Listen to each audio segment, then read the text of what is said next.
Good morning to all my dear students. Today I am going to explain you on subject science of class 6. Chapter number 14. The name of the chapter is light. मतलब प्रकाश. आप जानते हैं जो light होता है वो energy के form में होता है, राइट. जो लाइट होता है वो हर एक चीज़ को हमको देखने में मदद करती है, प्लस जो लाइट होती है वो बहुत सारी चीज़ों में हेल्प करती है, क्योंकि ये फॉर्म ऑफ एनर्जी होता है. तो एनर्जी मतलब क्या, ऊर्जा देना. तो ये बहुत सारे चीज़ों को ऊर्जा देती है, जिसकी वजह से वो ग्रो कर पाते हैं, मूव कर पाते हैं या फिर चेंज हो पाते हैं. तो लाइट क्या करती है, इन सब चीज़ों में मदद करती है. जैसे कि प्लांट्स वगैरह हैं, प्लांट्स को ग्रो करने में, या फिर जो प्लांट्स मतलब अंधेरे में रहते हैं, जो कि अगर उनको सन की लाइट ना प्रोवाइड की जाए तो वो क्या करते हैं, वो धीरे धीरे मर जाते हैं. तो इस वजह से हम देख सकते हैं कि जो लाइट है, सनलाइट है, वो कितना ज़्यादा इम्पॉर्टेंट है प्लांट्स के लिए, क्योंकि प्लांट्स ही खाने को बनाते हैं. वो भी फोटोसिंथेसिस की प्रोसेस होती है उसमें. अगर फोटोसिंथेसिस की प्रोसेस ना हो तो उसमें खाना नहीं बन पाएगा, और खाना नहीं बनेगा तो प्लांट जी नहीं पाएंगे, और जी नहीं पाएंगे तो हम नहीं जी पाएंगे, क्योंकि प्लांट क्या करते हैं, हमको फ्रेश ऑक्सीजन प्रोवाइड करते हैं, जिसकी वजह से हम जीवित रहते हैं. तो आप देख सकते हैं और समझ सकते हैं कि अगर लाइट ना हो तो शायद कितनी सारी चीज़ें रुक जाएंगी, और जिसकी वजह से ह्यूमन्स हैं उन पे भी बहुत बड़ा इफ़ेक्ट पड़ेगा. तो इस तरीके से आप देख सकते हैं जो लाइट है वो कितना ज़्यादा ज़रूरी है. सोर्सेज ऑफ लाइट, जो सोर्सेज ऑफ लाइट है वो दो तरीके से, एक नेचुरल सोर्स ऑफ लाइट है और एक मैन मेड जो कि आर्टिफिशियल सोर्स ऑफ लाइट है. नेचुरल सोर्स ऑफ लाइट जो है वो नेचुरली दी जाती है, उसमें ह्यूमन का कोई हाथ नहीं होता है, वो लिमिटेड नहीं है, मतलब कि फ्री है. जैसे कि सन देखिए, सन हमको बहुत ज़्यादा लाइट देता है, जिसमें बहुत सारे मतलब यूज़फुल चीज़ें होती हैं हमें, हमारी बॉडी के लिए भी और प्लांट्स के लिए भी. तो इस तरीके से जो सनलाइट है वो बहुत अच्छा सोर्स है एनर्जी का. फिर मून लाइट, जो मून लाइट होती है वो भी हमें लाइट देती है. हाँ, उसकी खुद की लाइट नहीं होती है, वो रिफ्लेक्टेड होती है किसके द्वारा, सन के द्वारा. तो इसलिए क्या होता है, जो मून लाइट है वो भी क्या है, लेकिन नेचुरल सोर्स है. फिर उसके बाद है यहाँ पे है the number, the glow worm और द फायरफ्ली जुगनू. जो जुगनू होते हैं वो देखिए वो भी तो नेचुरली होते हैं, उनमें नेचुरली लाइट होती है, वार्मनेस होती है. ये भी तो नेचुरली है, ये मैन मेड तो है नहीं, है ना. ग्रीन कलर, येलो कलर की इसमें लाइट जलती है, खुद की इनमें लाइट होती है, नेचुरली दी जाती है. फिर उसके बाद स्टार्स भी है, जो स्टार्स हैं उनमें भी नेचुरली उनमें ग्लो होती है, नेचुरली लाइट होती है ना. फिर उसके बाद हम बात करते हैं अगर आर्टिफिशियल सोर्स ऑफ लाइट की, तो जो मैन मेड जितने भी लाइट्स हैं, जैसे कैंडल है, लैम्प्स हैं, इलेक्ट्रिक बल्ब्स हैं, CFLs हैं, और भी बहुत सारी जितनी ट्यूबलाइट्स वगैरह हैं, सब क्या है, आर्टिफिशियल मैन मेड क्या है, सोर्स ऑफ लाइट है. ओके, तो ये भी बहुत ज़रूरी है सोर्स ऑफ लाइट में, जो आर्टिफिशियल लाइट है, क्योंकि हर समय हम सन जो है वो भी एक लिमिट टाइम है उसका, सुबह में निकलते हैं, लेकिन रात के समय आपको मून लाइट हर समय नहीं रहती है, तो आपको ज़रूरत पड़ती है ना आर्टिफिशियल लाइट की. तो ये भी बहुत ज़्यादा ज़रूरी है. नेक्स्ट है luminous and non luminous source of light. Luminous और non luminous source of light के बारे में अब हम पढ़ेंगे. क्या है ल्यूमिनस सोर्स ऑफ लाइट? वो चीज़ें जो कि खुद से अपने आप में लाइट को क्रिएट कर सकते हैं, या फिर खुद में उनमें इतनी एबिलिटी हो कि वो खुद से ही लाइट मतलब लाइट को प्रोड्यूस कर सकें या फिर लाइट शो कर सकें, तो वो क्या होते हैं, ल्यूमिनस होते हैं. जैसे कि आप टॉर्च को ले लीजिए, तो टॉर्च इसलिए जलती है क्योंकि उसमें क्या होता है, बैटरी होती है, और बैटरी में एनर्जी स्टोर्ड होता है, तो इस वजह से वो जो टॉर्च है वो खुद से लाइट प्रोड्यूस कर पा रही है. और अलग अगर हम कहा जाए, अगर नेचुरल वे में कहा जाए तो स्टार्स हैं. स्टार्स देखिए वो खुद की लाइट को प्रोड्यूस करते हैं, खुद में उनमें एक चमक होती है, जिसकी वजह से वो क्या कहलाएंगे, ल्यूमिनस कहलाएंगे. यहाँ पे बहुत दोनों में बहुत अंतर है, नॉन ल्यूमिनस और ल्यूमिनस में। तो नॉन ल्यूमिनस क्या करता है, नॉन ल्यूमिनस जो है वो जो लाइट होती है उसमें से कुछ लाइटों को क्या करता है, वो रिफ्लेक्ट कर देता है। सारे लाइटों को नहीं, कुछ लाइटों को। अगर वो पूरे लाइटों को रिफ्लेक्ट कर देगा तो शायद हमें वो चीज़ दिखे ही ना। तो इस वजह से वो कुछ लाइटों को जो रिफ्लेक्ट कर लेता है और कुछ को रिसीव करता है, जो कि सोर्स ऑफ ल्यूमिनस होते हैं, जैसे कि सन वगैरह हो गए, सन, मून या फिर क्लाउड। तो इन सब जो चीज़ें हैं इनमें से ये क्या करते हैं, कुछ लाइट को रिसीव करते हैं और जो है और सारी लाइट को वो क्या करते हैं, रिफ्लेक्ट कर देते हैं, जिसकी वजह से वो लाइट को आगे नहीं बढ़ने देते हैं। तो इस तरीके से ये कुछ नॉन ल्यूमिनस और ल्यूमिनस चीज़ें हैं, ठीक है। फिर उसके बाद हम आते हैं यहाँ पे ट्रांसपेरेंट, ट्रांसलूसेंट और ओपेक ऑब्जेक्ट। ओके, ट्रांसपेरेंट क्या होता है, ट्रांसपेरेंट वो चीज़ होती है जो कि एक ऑब्जेक्ट होता है जो कि लाइट को अपने आप में से पास होने देती है, उसे क्या कहते हैं, ट्रांसपेरेंट कहती है। मतलब पारदर्शिता जिसमें हो, वो लाइट को एक तरफ से दूसरी तरफ जाने देती है, तो वो क्या कहलाती है, ट्रांसपेरेंट कहलाती है। फिर उसके बाद है ट्रांसलूसेंट। ट्रांसलूसेंट किसे कहते हैं, वो ऑब्जेक्ट जिसमें से लाइट जो है बहुत ही कम, रेयरली जाता है, बहुत क्लियर तरीके से नहीं दिखता है, ब्लर दिखाई देता है।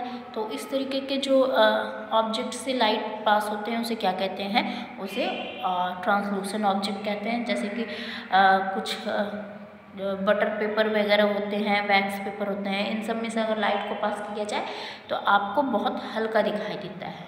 अगर तीसरी की बात करते हैं हम ओपेक ऑब्जेक्ट की, तो ओपेक ऑब्जेक्ट अपने में से बिल्कुल लाइट नहीं जाने देता है, वो लाइट को पास ही नहीं होने देता। इट मीन्स क्या होता है, उसके आगे जो हम अगर देखेंगे तो वहाँ आपको अंधेरा दिखाई पड़ेगा। मतलब जो ओपेक ऑब्जेक्ट होता है वो हमें शैडो को देखने को मजबूर कर देता है, या फिर शैडो दिखाई पड़ता है उसके आगे। जैसे कि वुड हो गया, मेटल हो गए, वॉल हो गई, तो ये सारे कैसे हैं, ये सब ओपेक ऑब्जेक्ट्स हैं।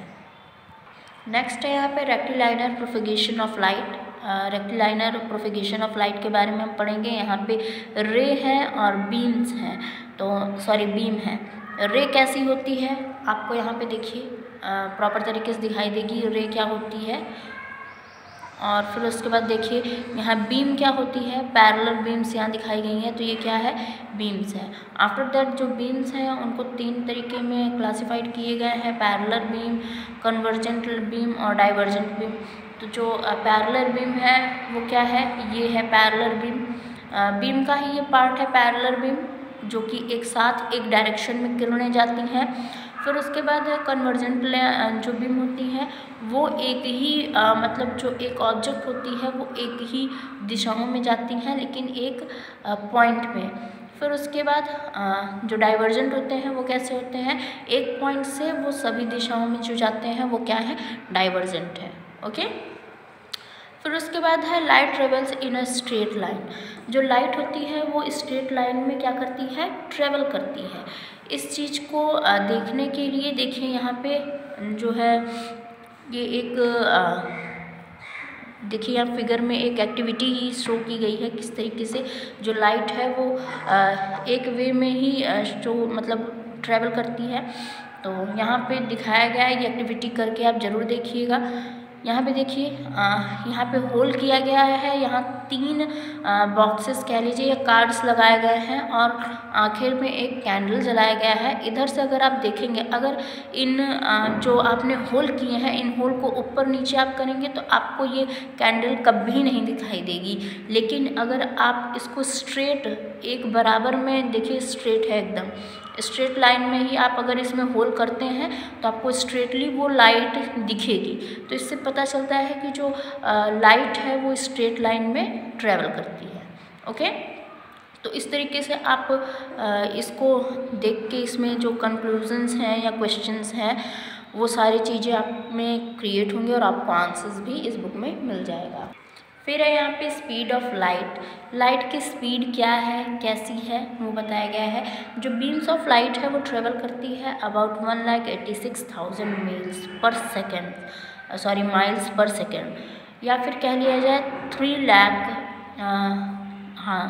3 लाख किलोमीटर पर सेकेंड, जो कि इक्वल है जो अर्थ का डिस्टेंस है वो 7 गुना है इस स्पीड के, मतलब कि उतने में आप 7 बार अर्थ, मतलब जो डिस्टेंस है वो 7 गुना हो जाएगा, या फिर गुना हो सकता है अगर इतनी लाइट की ट्रेवल है तो। जो SI यूनिट में स्पीड को मापी जाती है लाइट की, तो वो क्या है, मीटर पर सेकंड में मापी जाती है, ओके, या मेज़र किया जाता है। तो इस तरीके से लाइट की स्पीड के बारे में है। और फिर उसके बाद यहाँ शेडो के बारे में बताया गया है।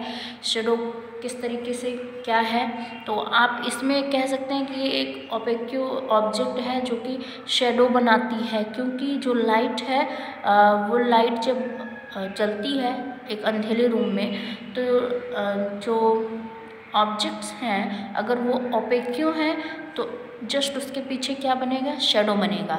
लेकिन अगर ट्रांसपेरेंट और ट्रांसलूसेंट है, अगर ट्रांसपेरेंट है तो कोई ऑब्जेक्ट, मतलब वो ऑब्जेक्ट शेडो नहीं बनाएगा, और अगर ये ट्रांसलूसेंट है तो मतलब रेयरली या ब्लर शेडो बन सकता है। लेकिन अगर ओपेक्यू है तो वो प्रॉपर तरीके से शेडो को बनाएगा, ओके। यहाँ पे कुछ एक्टिविटीज़ भी बताई गई हैं किस तरीके से आप अपने हाथों से कुछ फिगर्स बना सकते हैं, और जो लाइट का देख सकते हैं रिफ्लेक्शन नहीं होता है या फिर कम होता है तो उससे क्या शेडो का बनना, ये सब है, ओके। फिर एक्लिप्स के बारे में है यहाँ पे। एक्लिप्स क्या होते हैं, तो जो अर्थ और मून का ये प्रोसेस है उसमें एक्लिप्स का बड़ा रोल है, जिसकी वजह से एक्लिप्स होते हैं। एक सोलर एक्लिप्स होता है और एक लूनर एक्लिप्स होता है। सोलर एक्लिप्स क्या होता है, यहाँ पे फिगर में दिखाया गया है। सोलर एक्लिप्स कब होता है, जब सन और अर्थ के बीच क्या आता है, मून आ जाता है, तो क्या होता है, सोलर एक्लिप्स होता है, ओके।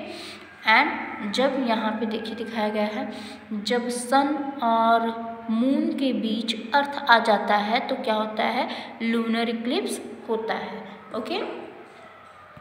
अब नेक्स्ट है यहाँ पे फॉर्मेशन ऑफ इमेज। इमेज का फॉर्मेशन कैसे होता है, bye pin hole camera. Pin hole camera के द्वारा इमेज का फॉर्मेशन होता है। तो पीछे एक फिगर दी गई है, आप उससे बहुत अच्छे तरीके से समझ सकते हैं। तो ये एक फिगर है जिसमें आप देखिए एक ये पिन होल है और ये इमेज का फॉर्मेशन है। ये ऑब्जेक्ट है जिसका इमेज उल्टा बन रहा है पिन होल कैमरे के द्वारा। यहाँ पे पूरा प्रोसेस दिया गया है जिसको आप पढ़ के समझ सकते हैं, okay. Now next is formation of image by a plane mirror. एक प्लेन मिरर के द्वारा जो रिफ्लेक्शन ऑफ लाइट है या फिर इमेज का रिफ्लेक्शन है वो कैसा होता है। एक प्लेन मिरर जो है जैसा चीज़ आप उस पर फॉल कराएंगे वैसी चीज़ आपको दिखेगी। तो वो क्या है, रिफ्लेक्शन ऑफ लाइट है, जो कि लाइट का रिफ्लेक्शन होता है और वो चीज़ें हमें एग्जैक्टली दिखती हैं, ठीक है। तो इस तरीके से ये चैप्टर कंप्लीट होता है। चलिए अब हम एक्सरसाइजेस करते हैं। Take the correct option. First is object which do not allow light to pass through them are called. So your answer is opaque, okay. आपको ओपेक्यू पे मार्क करना है। Second is light is a form of, so your answer is energy. Third is an opaque material which obstruct the path of the light is called an, या फिर a. तो your answer is obstacle, okay. Now fourth number is which of the following is non-luminous body. So your answer is moon. Now fifth number is during solar eclipse the shadow of the moon falls on the, so your answer is earth. Now filling the blanks. First is dash bodies can emit their own light. So your answer is star. Second is the solar eclipse can occur only on a dash day. So your answer is new moon, okay. Third is shadows are formed because light travels in dash. So your answer is oblique. Fourth is a glowing electric bulb is an example of dash source of light. So answer is man-made. Now fifth is light is a form of dash. Your answer is energy. Now true or false? First, we can see shadow even if there is no light. False. Second is non-luminous body reflect all light that fall on them. False. Third is solar eclipse occur when the moon's shadow fall on the earth. True. Fourth is the image formed by the pinhole camera is inverted. True. Now fifth is light cannot travel in vacuum. True. Okay, in this way your chapter is completed. You will get all the answers of the questions as your homework. So that's all for today. Thank you so much.